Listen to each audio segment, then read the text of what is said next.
everybody. Hello. Hi, it's me. I'm back, and today we are playing more Higurashi When They Cry, Chapter 4, Himatsubushi. Yesterday, we were introduced to our main character for the chapter, Akasaka-san.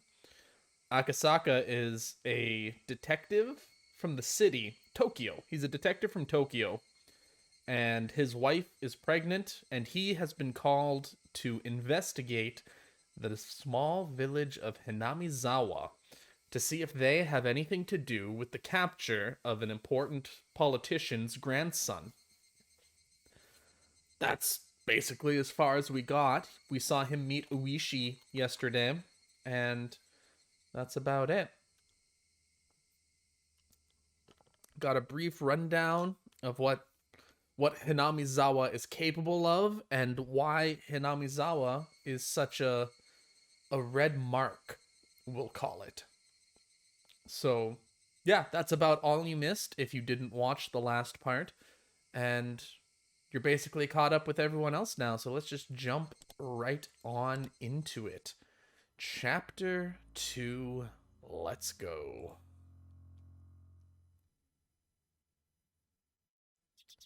Waking up in a cheap hotel in the city was by no means pleasant. I remembered even during the long camping trips we had during grade school, I wanted to get home quickly, counting out the days left on my fingers. Waking up this morning, I was somehow reminded of that. Was it a need to be with my wife when she gave birth? A particular type of homesickness? As a productive member of society, as a public servant bound to fulfill his duties, it was pathetic indeed. Those negative emotions faded as I downed my breakfast, which was surprisingly not half bad. The meeting with the informant that Uishi had provided would be tonight. Until then, I couldn't just be lazing around. The Onigafuchi Guardians was protesting the dam's construction in various ways. Included in this was a strategy for improving public relations, which could be categorized into two major forms: combative and peaceful. In regards to the former, as an attempt to keep law enforcement in check, they appealed to the public sympathy by highlighting the oppressive and inhumane tactics of the police and the brutality of the riot squads. The latter, peaceful route, stressed how precious the natural surroundings of Hinamizawa was, seeking people who would oppose the dam on environmental grounds. As a part of that, the village of Hinamizawa had invited celebrated zoologists and botanists, as well as environmental groups, to advertise the nature surrounding the town. According to the news, in recent years there had been a group calling itself Hinamizawa Nature Watching, setting up free sightseeing tours. I would have liked to have taken advantage of the opportunity, but when I called the village administrative offices, they responded that it was too late to put in an application for the tour, and they were still undecided as to when they'd be doing another one. I see. So there's no applications for next time. Too bad. Are you a member of an environmental group? Or maybe somebody from a magazine? No, just here privately. Privately? Then you're a tourist? Something like that. It's my hobby to take pictures that display how beautiful nature can be. I read in a magazine that there were some precious nature reserves here, so I was looking forward to it. I knew there was an article that had something like that written in it, but I hadn't actually read it. Was it this ad lib? Was. Okay. Damn translation errors, I was on a roll! Not a single slip up! I was on fire, and then it got me with this it. Was this ad-libbed lie not going to work? However, contrary to my expectations, the person I was speaking to laughed happily. Then come, come. The village is a little busy right now, but you're totally welcome here. In that case, I'll graciously accept the offer. Thank you. How are you getting around? Car? If that's the case, could I ask you for your license plate number? No, no, there's no ulterior motive behind that. That was probably related to the checkpoints they'd set up on the way to the village. If I didn't give them my license plate number, I'd most likely be hindered in various ways. I thought about using the car I had borrowed from the prefecture, but I was lost on whether it was okay to tell them that plate number. They are not Irish terrorists. They're Japanese terrorists. Get it right. Also, I don't... Well, Akasaka has to get out of this alive, because we know he's alive in 1985, so he's not going to die here. So that's promising. His wife might die. His wife might die, and his kid might be demoned away. We'll see. We'll have to see. If the Onigafuchi Guardians was behind this incident, there was no guarantee that they wouldn't be able to find out who I was. I had to play it safe, so I elected to refrain from using the car. No, actually, I'm not using a car. If there's a bus or something, I'd prefer that. We do have a bus, actually. The route is going to be discontinued soon, though. You can take that. It departs from Okinomiya Station.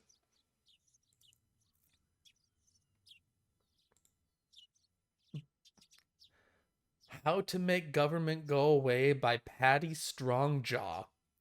From the government. Who is Patty Strongjaw? What are you babbling about, Guy Pie? Thank you very much. I'll look out for it. When will you be coming? Is it your first time in Hinamizawa? Patty Strongjaw from the library.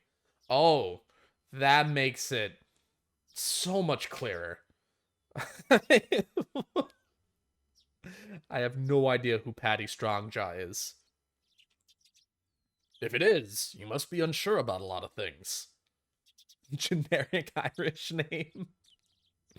If you let me know, I can have somebody show you around. Oh, no, I couldn't ask that much of you. Don't worry about it. That's just a bit of PR we do, to protect nature around the village.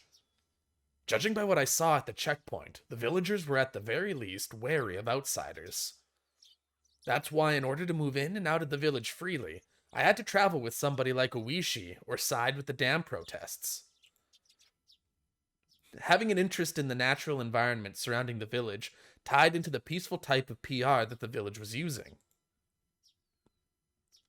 I was a bit against having a watchdog attached to me, but that might actually work out in my favor. The entire village was fired up about the dam protests, so I might be lucky enough to hear some especially candid opinions from the residents. Given that, there was no real reason for me to refuse their offer. Is it really all right? If so, that'll really help. After that, I was shown the bus schedule and directed to which bus I should get on.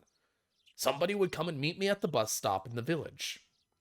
After showing me around a spot I'd taken interest in, there was no doubt they'd bring me to somewhere like an anti-dam information center. Then, over a cup of tea, they'd try and indoctrinate me into accepting their principles and beliefs.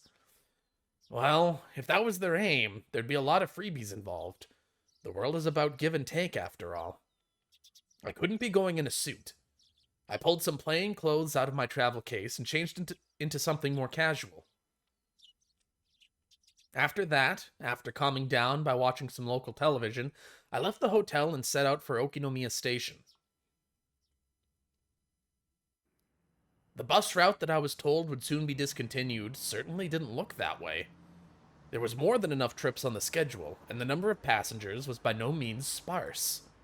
It was the main link to Okinomiya, the only town in the area. The types of passengers that stood out were older folk who didn't look like they could drive, and housewives who didn't seem like they had a license. If the area was submerged at the bottom of the lake, it wouldn't matter if there was a bus route. That's why it was going to be discontinued, in the unnatural scheme of things. I could catch a glimpse of the government's intent in cutting off their means of transportation to bully the village into emptying out sooner. It makes sense. According to the documents, talks between the Ministry of Construction and the locals broke down quite early. The government decided from the start to take an aggressive stance on the matter. It was like the fairy tale with the north wind and the sun trying to get the traveler to remove his cloak. Even their bullying had meaning to it. The reason why the Onigafuchi Guardians resisted so violently was because the government was doing unseemly things like that. I was somebody who lived in Tokyo, so for a village or two out in the boonies like this to be submerged didn't seem like a big deal. But I guess for somebody actually living here, it would be a vitally huge problem. This route will be discontinued at the end of this financial year. Thank you for your patronage up to this point. We look forward to your continued patronage on our other lines, Okinomiya Transportation. Gazing lazily at the notice of discontinued service posted inside the bus, I counted down the number of stops until the designated one. Along the way, we passed through the checkpoint before without stopping. They knew what time the bus was coming, so they had opened up the barricade ahead of time. From here on out was enemy territory. My palms had at some point become coated in a thin film of sweat. Now arriving at Yukita Waterworks. Now arriving at Yukita Waterworks. Are there any passengers disembarking? I hurriedly pressed the stop request button as the designated stop was announced. For none of the numerous passengers to be getting off here meant that it must be quite a remote place. In actuality, the stop I got off at was so abnormally run down that I could tell it was barely used. As soon as I stepped out, an intense atmosphere completely different than the interior of the bus assailed my body. Right now, Uishi or Hondaya weren't beside me. That's right. At present, I was alone in the middle of enemy territory. My adversaries probably thought I was just an ordinary tourist, but that was nothing more than a ruse.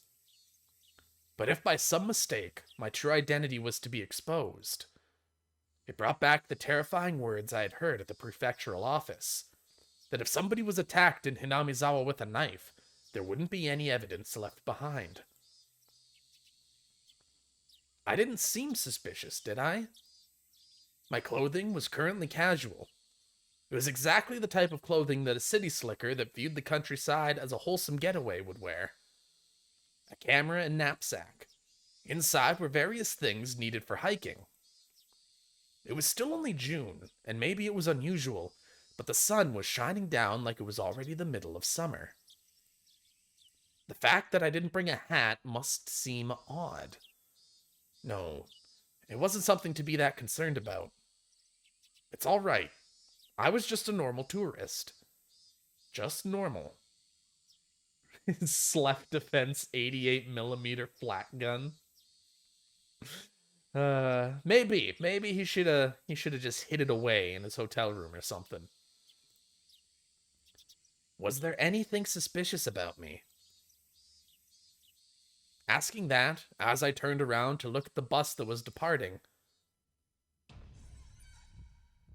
all the passengers by the window were staring down at me, silently. They were staring right at me, as if they had seen right through my proud little outfit. Just staring, looking down on me. Countless stares rained down like needles on me from the windows opened to air out the bus. All that rained down were stares. None of them were saying a word. But, all the more, their silent stares told me more than a million words could. Hurry up and go back to Tokyo, you outsider. No, There was no reason for me to speak. My quiet voice was drowned out by the sound of the engine. The bus, as if to torment me, set out slowly, and after doing more than enough to intimidate me, sped off. A thin film of sweat began to rise from my entire body. According to the documents, it was a village that seemed wary of outsiders. Its population was small as well. If they saw an unfamiliar face, they would be quick to identify that face as an outsider. On top of that, nobody else had gotten off at this stop. It was a bus stop that they normally just passed on by. Somebody actually getting off there. There was no doubt that had drawn some attention. But this wasn't a slip-up. They were the ones who directed me to get off at this stop. There was nothing to worry about. I knew that I was just nervous, since this was my first undercover assignment. My more seasoned colleagues referred to us as the new generation that didn't know how to lose their cool. But that wasn't true at all. In order to calm my breathing down, I exhaled the unpleasant air residing in the pit of my stomach. I couldn't help but pray that my apprehensions would disappear like the white clouds of exhaust expelled from the bus. There was a small shed there to serve as shelter if it rained, and it was there I decided to wait. Inside the shed, one wall was plastered with posters advertising the dam opposition efforts. It was like the heartfelt screams of the villagers were recorded on that wall. Inside that shelter, I felt an inexplicable pressure. It wasn't like I had any real relation to the dam project, but it still made me feel hesitant about being inside there. That was just how filled with the force of denial that space was. And inside that uneasy space was a girl.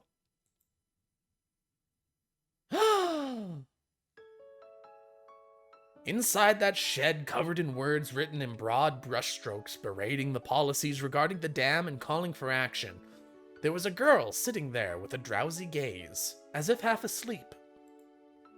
The two images clashed so much that I could only stand there dumbfounded for a moment, trapped in such a surreal environment. If I stepped inside, who knew what kind of oafish noises I would accidentally make? I couldn't be disturbing this girl's slumber like that. Having thought this, I gave up on entering the shed. It was just a sleeping kid, so why was I so worked up about it? Finally, I realized. This girl, to us as a married couple, was the very image of our ideal child. Even after numerous examinations at the hospital, we didn't know for sure what our child's gender was. They're more top-heavy than one of those T-Rex costumes. How dare you talk about Rika-chan that way? How dare you? Rika-chan is a national treasure, damn it.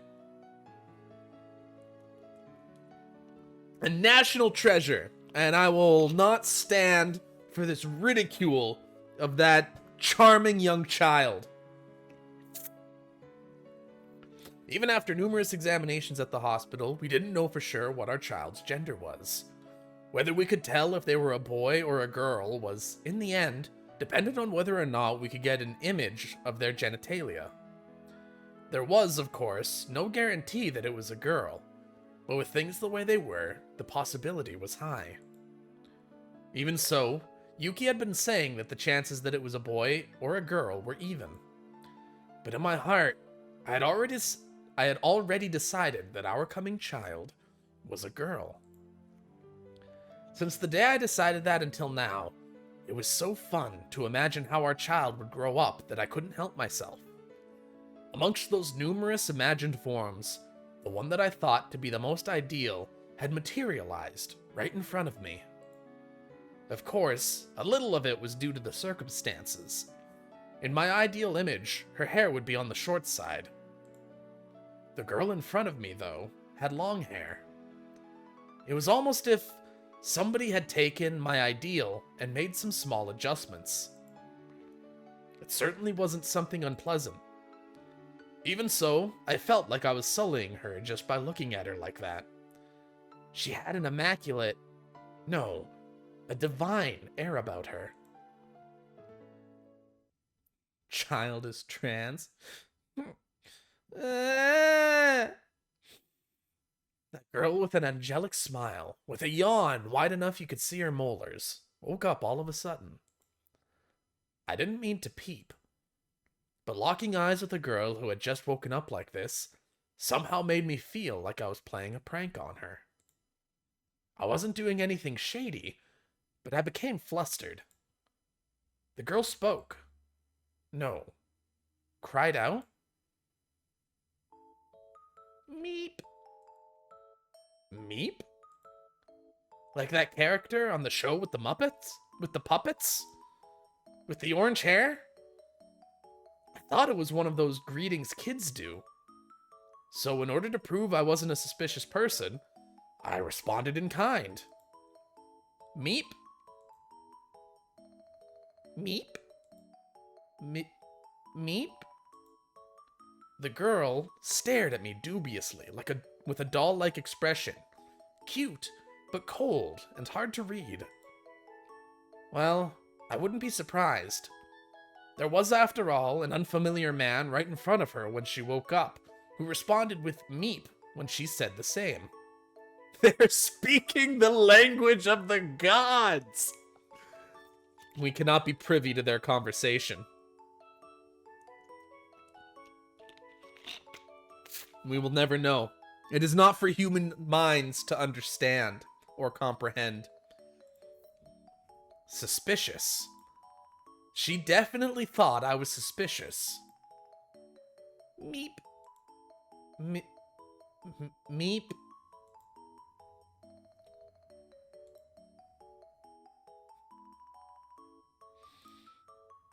We were both at a loss for words. Beaker is the Muppet. That is the name of the Meep Muppet. No, the only one lost was me.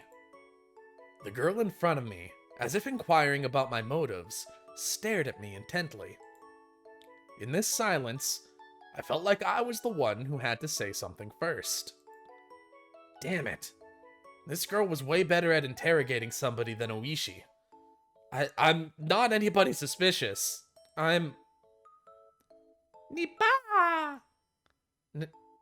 Nipa? Nipa? What I could have only described as a cold expression suddenly blossomed into a smile, one that soon infected me. You might be familiar with the term angelic smile. To me, it was like that phrase was created just to describe the smile she gave me. The girl smiling while saying Nipa probably wanted me to return the favor in kind. That's right. This was a kid's form of communication. Having the other person emulate what you just did was a rudimentary form of mutual understanding. Nipa! Nipa!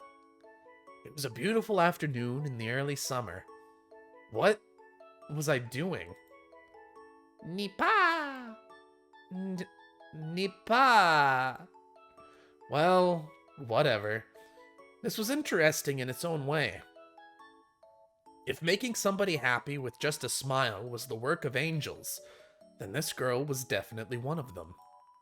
I couldn't help but pray that my own child, who was soon to be born, would grow up to be like this girl. That strangely gentle moment was finally brought to the end by the arrival of a car. An older person waved at me from the driver's seat, a dry smile plastered on their face. Hi there, good afternoon. Sorry for being late. You're the tourist who phoned yesterday, right? Huh? Yes. Sorry to keep you waiting. I'm running a little behind because of the farm. Hop right on in. It looks like the weather isn't going to hold up for much longer, so I'll show you around real quick. Huh? The weather?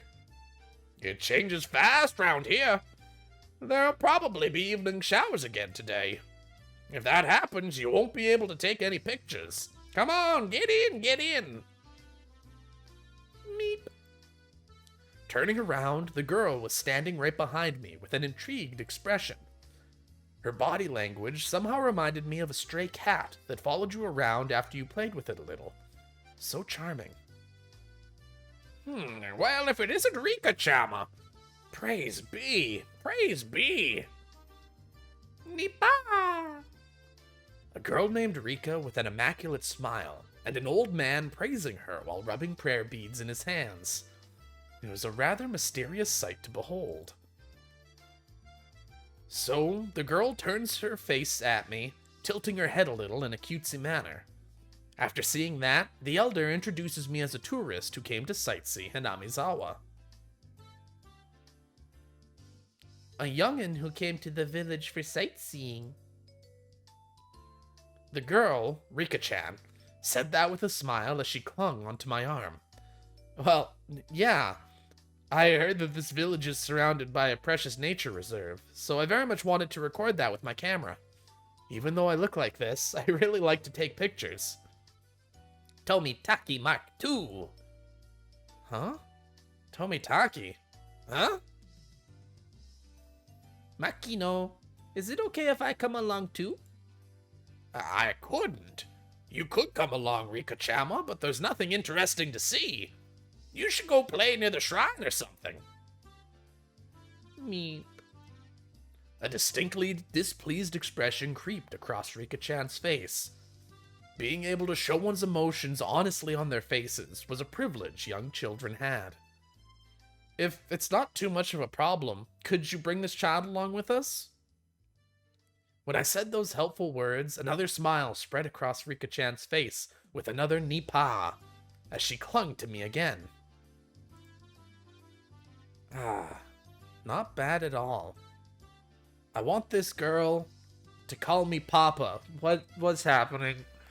Akasaka, why'd you make it creepy? Why'd you make it weird? Oh, why'd you make it weird, Akasaka? It was so wholesome and nice, and then you made it weird. Alright. No. Father. Dad. Daddy. God. No. I don't like this story anymore. Let me out. Let me off the ride. I didn't want this. This isn't what I paid for. I don't want it. Why? Why am I always people who want to bone a 7-year-old? I hate it. I hate it all. These people are fucking delinquents. What am I doing? Ever since I met this girl, I was completely off my game. Just calm down. Nothing I can do, I guess. How do I get bone a 7-year-old from daddy? And then... How do I get bone a 7-year-old? How do you not, Guy Pie? How do you not get bone a 7-year-old from that?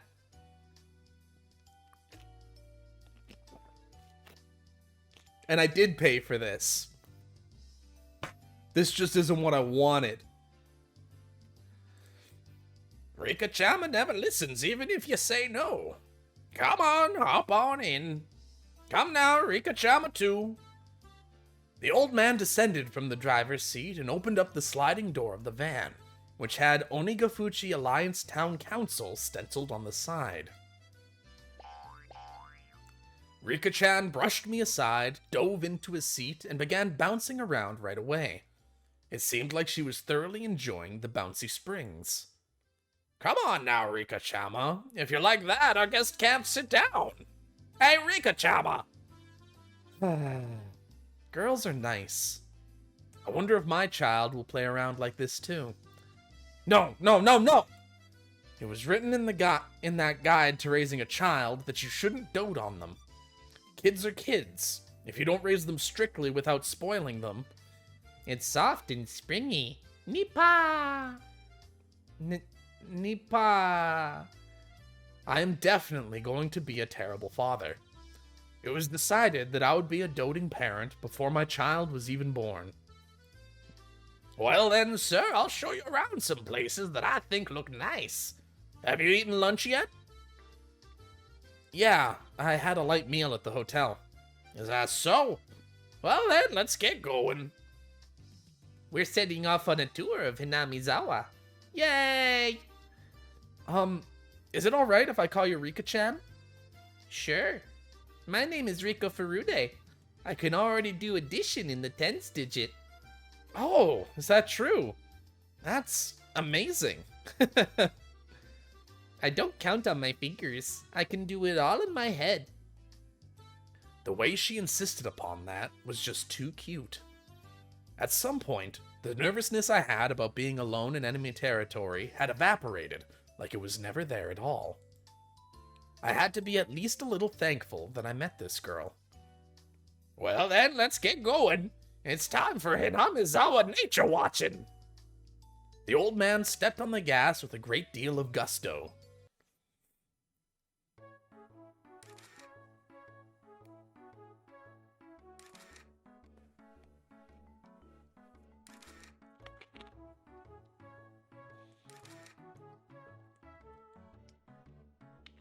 Ah, look at her! She's poking her head out! Fucking adorable child!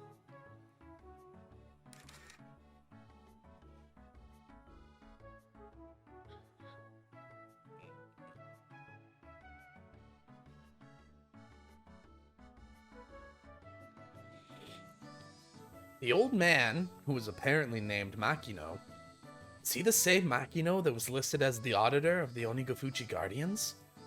Showed me around places that were all breathtaking. Even though I wasn't really here for sightseeing, I couldn't help but be impressed. First of all, this was different from the simple scenery of a city.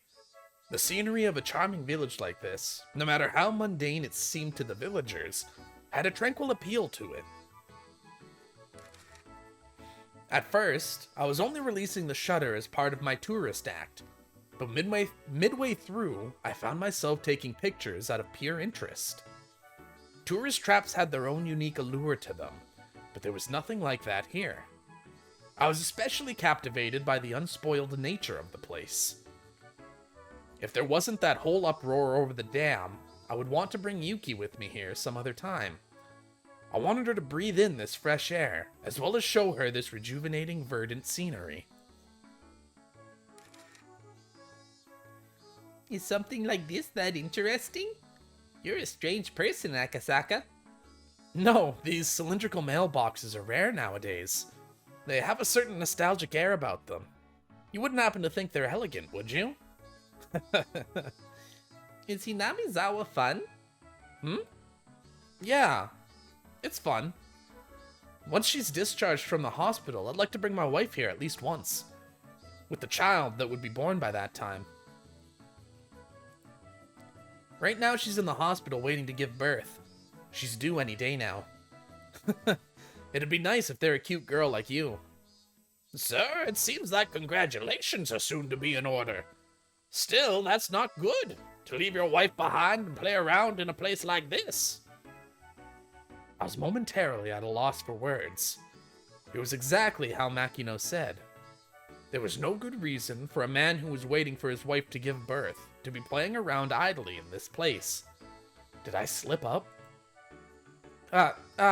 Well, we had already planned this trip to Hinamizawa a long time ago. My wife's family is with her, so it's alright. If you had this planned so far in advance, then how come you didn't make the sign-up deadline for the nature watching? If you did, you could have toured around on a nice bus instead of being cramped up in here. It didn't seem as if Makino was actually digging for anything. But if this conversation continued any longer, it would put some unexpected holes in my cover. I halted the conversation by pretending to take another picture. Well then, for our last stop, I'll take you to the place with the best view. It was slightly before evening. The sun was still burning brightly, but a cool breeze had begun to mix itself into the air. It seemed my exploration of Hinamizawa with Rika-chan was just about done. The place with the best view? Well, Rika-chama, where else could it be but the view from around the shrine? Hearing that, Rika-chan smiled even more. Well then, I'll introduce you to my home, Akasaka. Huh? By Rika-chan's home, you mean... The shrine. Furude Shrine. There's an observation platform. You can see some real pretty scenery. Furude Shrine. The girl who called Furude Shrine her home, Rika. If I remember correctly, her full name was Rika Furude. And Furude was... That's right. One of the 3 families. Even if the Sonozaki family is said to hold all the actual power, it was still one of the old houses that held some authority. No more important than that right now was... No, more important than that right now was Furude Shrine. If I remembered correctly, Uishi had told me. Within the grounds of the Furude Shrine, there were the offices of the Onigafuchi Guardians. She is not a demon girl. There is nothing demon about Rika Furude. No demon at all. You stop speaking slanderous things about people you know nothing about. I will not stand for this. Oh, what's the word I'm looking for? This. Oh, it's gone. I don't have it. Slander! This slander. This, no. Paparazzi, something about the news. I can't think of it. No, it's like slander. I want to say it starts with a P. There might be a J in there. No, it's gone. It's gone. I don't have it. Not libel. No, definitely not libel. And since the land around Furude Shrine was private property, the police couldn't set foot there heedlessly. Furude Shrine, or even Uishi couldn't simply set foot into. The main base of operations for the Onigafuchi Guardians. I'd been given the unexpected opportunity to enter there. I couldn't have asked for more. I'm looking forward to it. Please, if you would. Well then, let's get there quick. The weather seems to be getting a little iffy. The sky had suddenly become overcast. It wouldn't be odd if it started raining soon. The cicadas, as if trying to finish their daily allotment of chirps before the evening, cried out even more fervently.